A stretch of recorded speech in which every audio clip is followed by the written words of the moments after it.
आदाब सदाबहार फ़नकार आप देख रहे हैं और मैं हूं आपका मेज़बान रिजवान ख़ान। दोस्तों, मोहम्मद रफ़ी साहब का एक ऐसा दिलचस्प क़िस्सा आज आपको सुनाएंगे जो शायद आपने कभी नहीं सुना होगा। एक फ़िल्म थी जिसके प्रोड्यूसर ओम प्रकाश साहब थे और म्यूज़िक कंपोज़र मदन मोहन साहब थे। ये दोनों ही चाहते थे कि ये इस गाने को रफ़ी साहब से रिकॉर्ड करवाएं। अब जब मदन मोहन साहब रफ़ी साहब के पास पहुँचे इस गाने के बारे में बताने के लिए, तो रफ़ी साहब ने गाने से इनकार कर दिया और ये कहा कि आप तलत महमूद साहब से ये गाना रिकॉर्ड करवा लीजिए। मदन मोहन साहब ने जब वजह पूछी तो वजह मालूम होने के बाद वो भी मजबूर हो गए और उन्होंने रफ़ी साहब का ये मशवरा जो तलत महमूद साहब से रिकॉर्ड करवाने का था, इसको मान लिया और वो गाना तलत महमूद साहब से रिकॉर्ड करवाया। लेकिन वो वजह क्या थी जो रफ़ी साहब गाने से इनकार कर रहे थे और तलत महमूद साहब का नाम तजवीज़ कर रहे थे, वो इस किस्से में हम जानेंगे। आपको जब पता चलेगा तो आप भी हैरान हो जाएंगे। आइए देखते हैं यह किस्सा। बात है 1963 की, जब फिल्म जहान आरा के प्रोड्यूसर ओम प्रकाश साहब और म्यूज़िक कंपोज़र मदन मोहन साहब ये चाहते थे कि वो अपनी फिल्म का गाना मोहम्मद रफ़ी साहब से रिकॉर्ड करवाएं।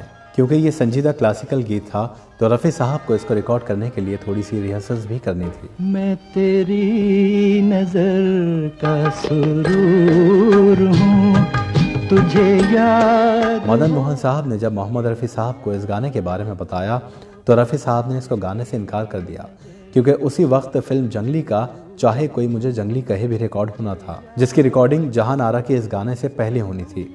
और रफ़ी साहब ये बात जानते थे कि जंगली के इस गाने के लिए रफ़ी साहब को कई दिन की रिहर्सल्स करनी है, क्योंकि ये गीत आसान नहीं था और इसे रफ़ी साहब को हाई ऑक्टेव पर गाना था।